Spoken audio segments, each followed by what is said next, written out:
Osiris and Set. He cuts his brother into 14 pieces. You can hear the saw rasping through the bone. You can see spots of blood in desert sand. He had already killed him once, remember. Put him live into a coffer made of cedar and pushed it into the languid river Nile.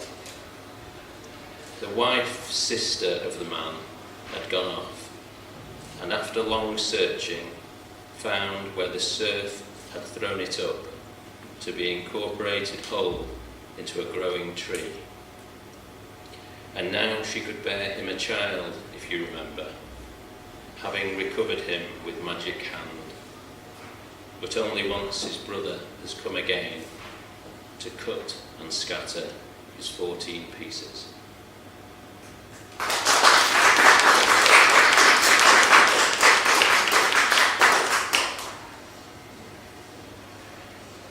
Okay, so I'm going to keep on like that, and it's nice to clap, but it might be quicker and easier for everyone if we wait to the end, and if you're the only clapper then it's less embarrassing, more like that. Death of Thomas à Becket. I swung my sword on consecrated ground.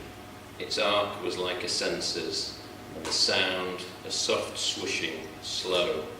My arm the chain, holding it from falling to the roof. The way it landed was beyond compare. A sweet smell of blood pumped through the air. His skull fell open like a piece of fruit whose globe has ripened in the heat of Spain. I dipped my sword, flicked out some bits of brain, and stared down at the dark and crimson pool, which reflected nothing, remained aloof, but changed the air and charged with heat the stone. We had a laugh about the pompous fool. I wiped my blade and shoved it in its chute. Agamemnon. She chucks his head across the tiles. She knows this bloody act's not ended, there'll be more. The bath was filthy with the dirt of war. He steps out, greeted by his wife, who throws a net, not a towel, around him, and smiles. Her lover shoves the sword in. Agamemnon falls. The man who took 1,000 ships to Troy lies dead. Clytemnestra cleaves his head with her axe. She gets a surge of manic joy. She knows it isn't ended, there'll be more. She throws his head, it skids across the tiles. The bath was filthy with the dirt of war.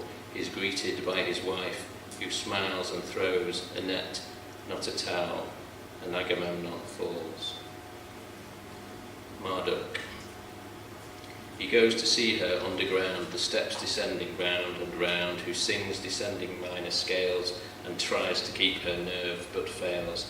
He carries now a butcher's cleaver, until the morning will not leave her. The song inside his head is real, there's nothing that he doesn't feel.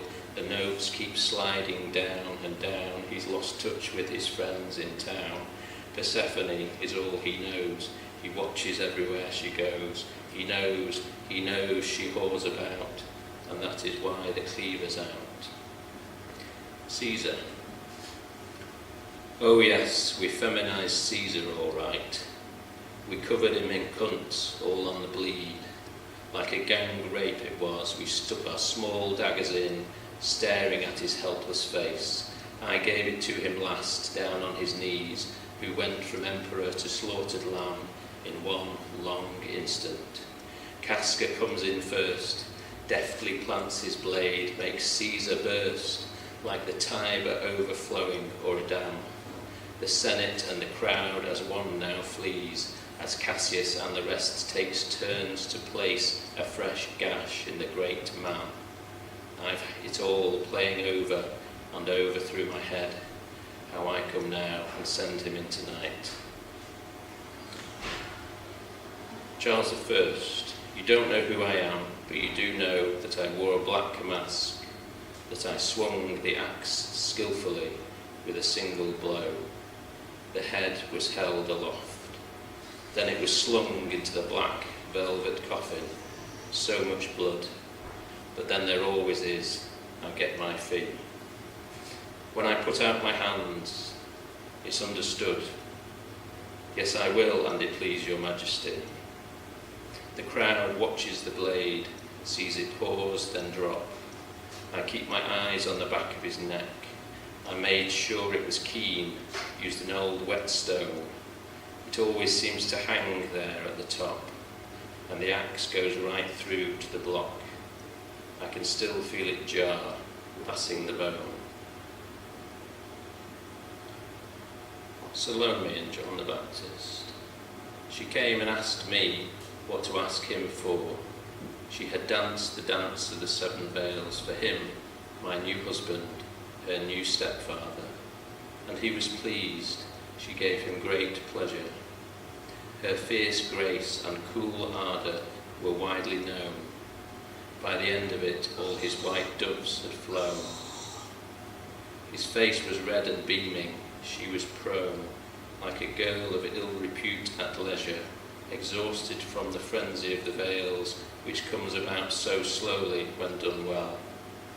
Anyway, I told her, demand John's head be brought to you on a silver platter, and that is exactly what befell.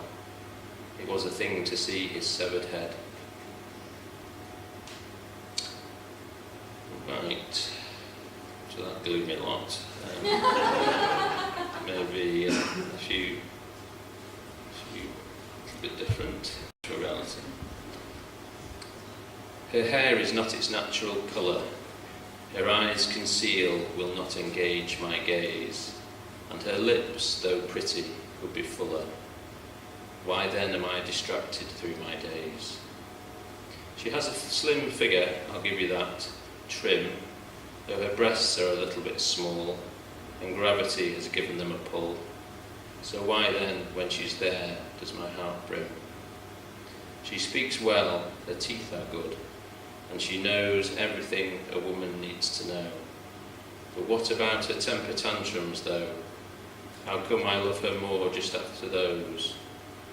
And what possesses me to set down this, which when discovered will bring an end to bliss? You look so pretty at my wedding, Mum.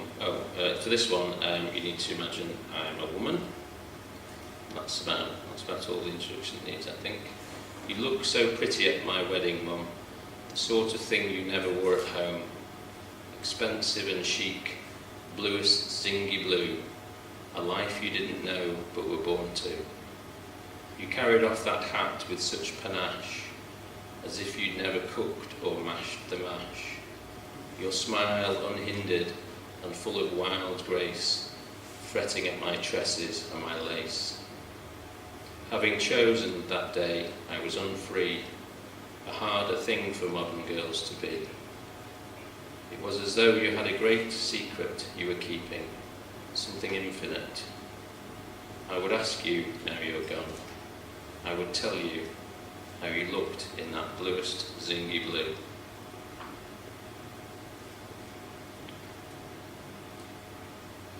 And just this last one, and then I'll do a few from virtual reality, and then we're done.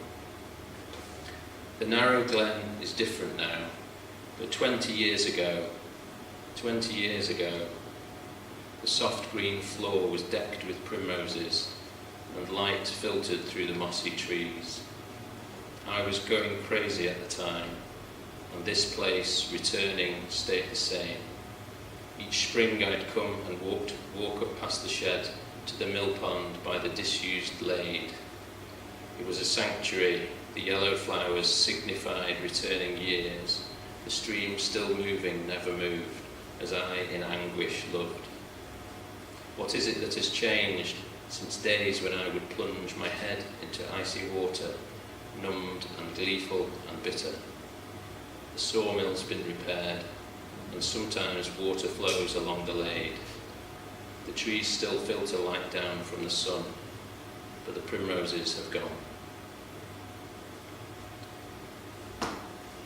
Okay, so this book, £5 to anyone who wants it, and a free CD of the first part. It's a kind of journey to hell and Dante's footsteps, I suppose. This is the first poem. I've never been right across the river. I sound the bell and the boat comes over, breasting the complex flow. Its outboard points upstream of the point it moves toward. The boatman takes my money on the wharf. I climb down to my seat and he casts off, moving out upon the swirling waters, which are inscrutable and black. He natters about the castle's history, the island, but I can tell that's not what's on his mind. He brings me back when I've brought back the place, the old deft stonework and the river's dark embrace. But one day, I know, he'll not appear, and having brought me over, leave me here. And the way the structure of the book works is that each following poem, starts with the last line of the previous one. So there are sort of set of sonnets each chapter, where each last line is each first line. And then the last line of the chapter is the same as the first line of the chapter, maybe slightly changed. So if I read the last poem of that first chapter, that may give you an idea of the way that links up. Come on then, man, we better zoom. We moved up levels and across. As we ascended, it got worse and worse.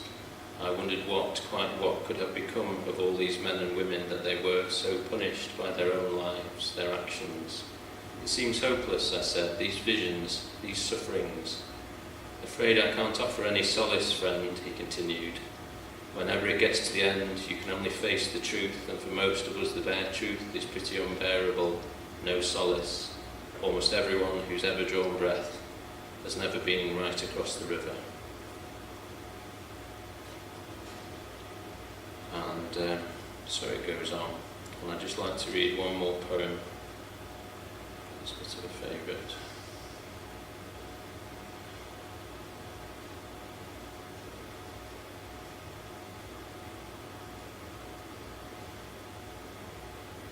So this is the opening poem of the third part, Paradise.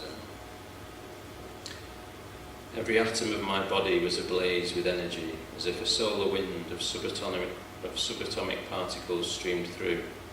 I was still walking in a daze, and all the river had been left behind. It was a vast city we were coming to, and you were a body of woven light that seemed to be spinning and to be still. You walked and I walked by your side until the gates to the city came into sight. Only then did you say a word. The forests, the oxygen factories all around, and the broad moat with its lilies, they were the only other ones that